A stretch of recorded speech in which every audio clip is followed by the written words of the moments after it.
Bonjour à tous, bienvenue dans cette nouvelle vidéo qui va se consacrer à Arweave, un projet que j'ai découvert récemment et que je trouve très intéressant.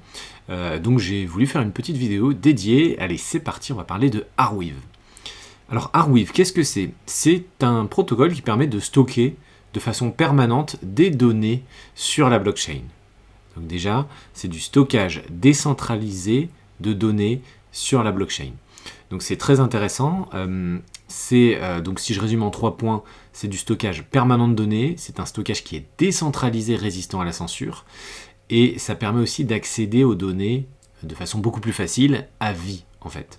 Donc Arweave, comment est-ce qu'il réussit à faire cela? En fait, il y a plusieurs choses à prendre en compte. Déjà, en termes de consensus, on n'est pas sur du proof of work comme peut l'être Bitcoin, on n'est pas sur du proof of stake, on est sur un consensus qui est un peu différent, où vraiment l'objectif pour les mineurs, pour ceux qui participent au consensus, est d'avoir le maximum de données décentralisées, mais aussi un accès rapide à ces données-là. Donc c'est vraiment les deux dimensions importantes pour ceux qui participent au consensus, parce qu'il y a un incentive pour l'accès aux données rapides, mais aussi un incentive pour avoir une large couverture des données. C'est-à-dire que s'il y a des données qui ne sont pas répliquées sur le réseau, il y aura un plus grand intérêt à répliquer ces données-là qui sont un peu moins présentes, et vous avez aussi un intérêt à avoir une couverture assez large des données que vous possédez sur votre disque dur, parce que ça vous permet de rentrer plus facilement dans le mécanisme de consensus. Voilà, plus vous avez de données, plus vous pouvez participer au consensus. Il y a des mécanismes comme ça. Les incentives sont payés en AR, c'est le jeton natif de Arweave. Le jeton AR, pour information, il est, si je dis pas de bêtises, 57e du classement des crypto-monnaies. Il y a une capitalisation qui est importante, de presque 2 milliards de dollars. Voilà, donc le jeton Arweave, je ne vais pas me pencher trop sur les tokenomics de ce jeton-là. J'ai pas fait beaucoup de recherches et je suis pas très calé sur ce sujet-là. L'objectif, c'est plutôt de vous présenter le concept. Donc vous l'avez compris, c'est du stockage décentralisé qui permet de stocker à vie des données. Alors il s'engage sur 200 ans quand on passe par le service Arweave, et on paye en fait one shot en fait. On paye une fois et après la donnée est pendant 200 ans accessible sur le protocole Arweave. Comment ça fonctionne un peu ce stockage de données? On voit ici un petit exemple de Blockweave, qui est le système qui organise les données sur Arweave. On voit ici blockchain, donc blockchain, effectivement, on a une copie de l'intégralité de la blockchain sur chaque disque, hein. Donc ça, ce sont vraiment les copies intégrales des différentes de la blockchain sur chaque nœud du réseau. Et on a Blockweave qui permet de montrer l'organisation avant et après. Donc on voit sur la partie avant ici que finalement les carrés de données sont un peu disparates, ils sont éparpillés un peu partout, à la manière un peu de la fragmentation des fichiers sur un disque dur classique. Je sais pas si vous utilisez ça, mais de temps en temps sur votre ordinateur, c'est bien de faire une défragmentation pour réajuster tous les fichiers dans l'ordre. Ça a l'air d'être un peu le même système, le Blockweave, c'est-à-dire que de base, tout est un peu éparpillé, tout est fragmenté parce qu'il y a des données qui sont mal répertoriées. Et avec Blockweave, une fois que c'est réorganisé, tout est bien organisé et les données ne sont pas forcément identiques entre chaque disque dur, mais tout est bien organisé au sein de chaque disque dur. Voilà, c'est ça qui est bien mis en avant à travers ce schéma-là.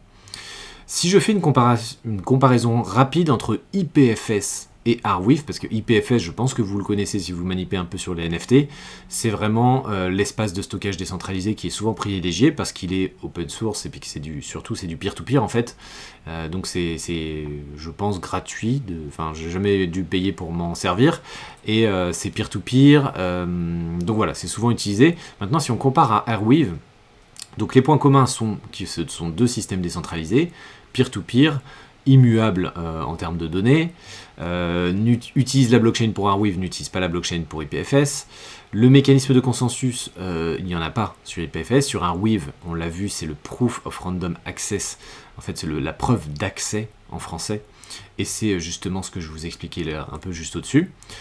Est-ce qu'il y a un timestamp ou non pour IPFS? Mais bien sûr qu'il y en a un sur Arweave parce que c'est une blockchain et on timestamp les blockchains.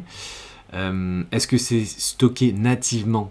Non pour IPFS, mais oui pour Arweave. C'est-à-dire que c'est stocké sur, comme je vous le disais ici, sur les disques durs qui participent au réseau Arweave. One-time payment, donc pour IPFS c'est du peer-to-peer, il n'y a pas de paiement, ou du moins je connais beaucoup moins les formules de paiement qu'il pourrait y avoir sur IPFS. Pour Arweave, en l'occurrence, c'est on paye une fois et après c'est bon. Hein. On a la donnée qui est stockée pendant 200 ans sur Arweave. Ensuite, autre élément, c'est que en termes d'immuabilité des données et de permanence, sur Arweave, c'est garanti pendant 200 ans. Sur IPFS, rien n'est garanti parce qu'en fait, si on perd le lien ou si la source, si on perd le lien entre le token et le contenu numérique, c'est beaucoup plus complexe et on peut avoir des problèmes. Si vous connaissez Arweave, c'est aussi peut-être parce que la communauté Solana le connaît bien, parce qu'il me semble, si je ne dis pas de bêtises, que la blockchain Solana est très importante, parce qu'il y a énormément de données dessus, et elle est hébergée sur Arweave. Voilà, il y a des copies de la blockchain Solana qui sont sur Arweave, et donc c'est pour ça que côté Solana, on connaît un peu mieux cet univers. Pourquoi faire du stockage décentralisé ? Tout simplement parce que les coûts sont très élevés. Hein. On le voit ici avec ce graphique de Messari. On voit différentes solutions, et notamment Arweave et Amazon S3. Et on voit que pour chaque terabit de data, le stockage coûte 23 $ sur Amazon S3. Sur Arweave, on est plutôt aux alentours de 3 $. Et c'est l'occasion aussi pour vous de voir qu'il existe d'autres solutions comme Storj, Sia ou Filecoin, même si j'ai très peu d'informations sur ces autres projets. J'ai essayé de me concentrer sur Arweave, c'est difficile de tout suivre. Voilà un peu pour les informations principales. Qu'est-ce que je peux vous dire ? Donc le token, il est ici, il est 57e. N'hésitez pas à aller voir les tokenomics et essayer de vous renseigner un peu, voir si ça vous convient. Le site officiel, il est assez clair. Bon, il est en anglais, mais vous avez plusieurs éléments. Vous pouvez donc soit discover, donc découvrir l'univers d'Arweave, vous pouvez l'utiliser, et donc là vous avez des liens vers d'autres ressources qui vous permettent de tester tout simplement le protocole et les fonctionnalités. Et moi je vais me servir de cette première ressource pour enregistrer un fichier sur Arweave. On va faire la démo ensemble.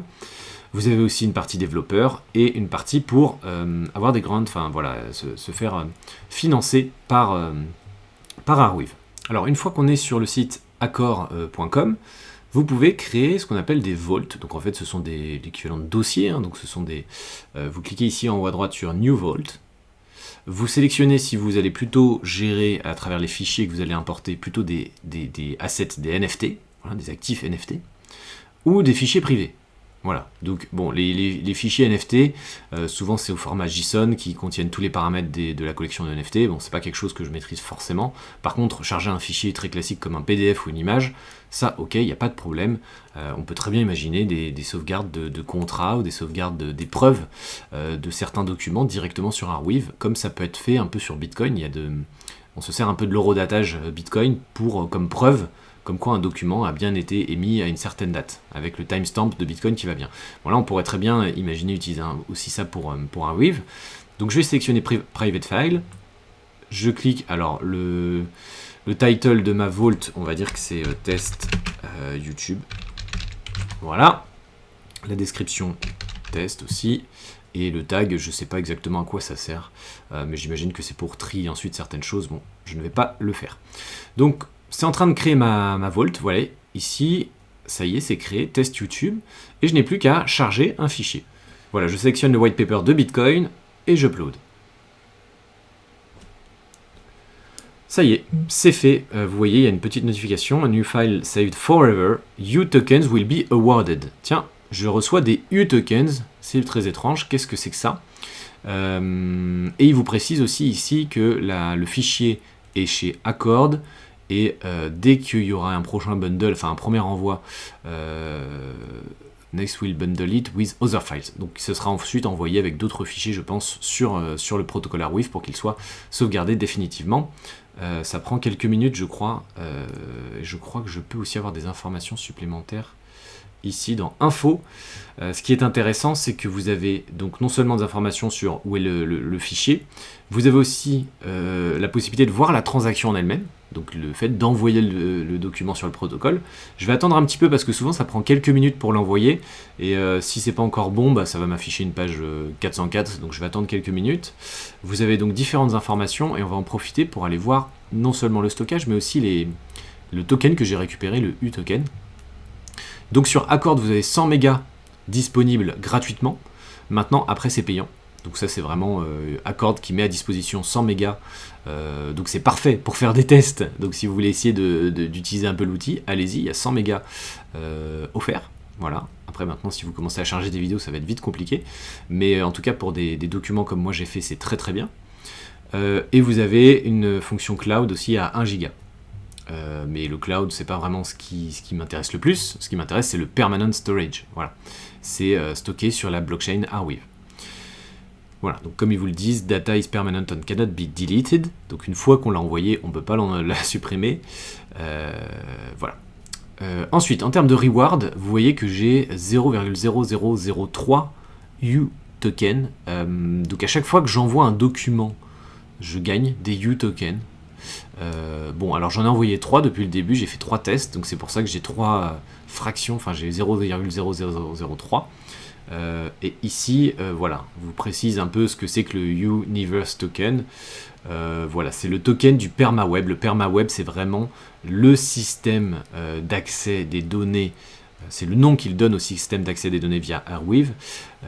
Voilà, it's a fair launch token. Donc en gros, il y a des tokens pour ceux qui participent et qui sont actifs pour stocker des données sur le réseau. C'est une petite récompense qu'on vous donne.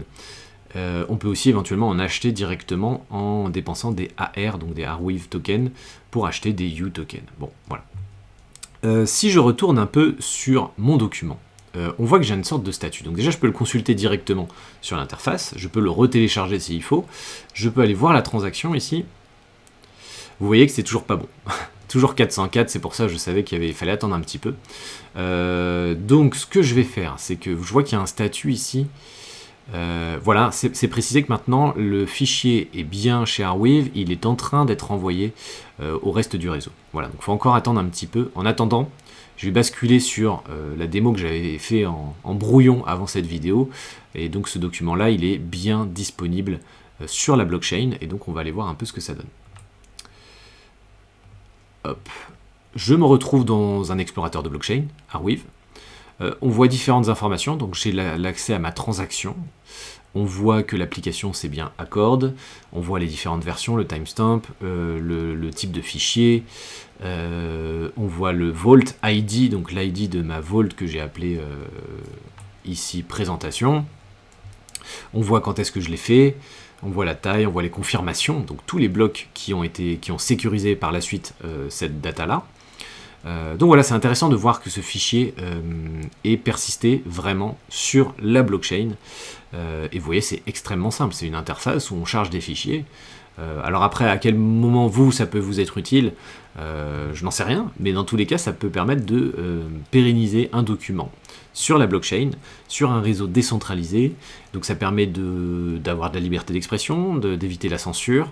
Ça permet aussi des accès très privilégiés. Ça veut dire que si on perd, vous le savez, le cloud, c'était une première étape où ça permettait de garder des documents en ligne, même si notre ordinateur se cassait, notre disque dur tombait en panne, bon, on pouvait toujours récupérer nos documents en ligne. Bah là, on va dire que c'est la version améliorée, parce qu'en plus, c'est décentralisé, en plus, ça n'appartient pas à une entité maître qui peut vraiment dicter les règles, comme ça pourrait être pour Google Cloud ou autre. Donc là, c'est vraiment une nouvelle version très intéressante de stockage décentralisé. Ce n'est pas la seule, Arweave n'est pas seul, il y a d'autres concurrents, mais en tout cas, je trouve ça plutôt convaincant comme démo, et je voulais vraiment vous le partager. Donc sachez que Arweave est assez connu, hein, je vous le disais, dans le top 60 des crypto-monnaies, et il y aura aussi une deuxième vidéo pour vous parler du lancement du second token propulsé par Arweave, qui est le AO-Z Computer Token, le token AO, qu'ils viennent de lancer il y a très peu de jours, et je compte bien faire une vidéo pour vous montrer cette opportunité-là. En attendant, portez-vous bien, j'espère que cette vidéo vous a plu. N'hésitez pas, si vous avez aimé, à liker, à commenter, à vous abonner pour donner de la force à cette chaîne. C'est super important, vous le savez, et je le répéterai à chaque vidéo, malheureusement. Voilà, donc portez-vous bien, et je vous dis à très bientôt pour la prochaine vidéo. Salut à tous!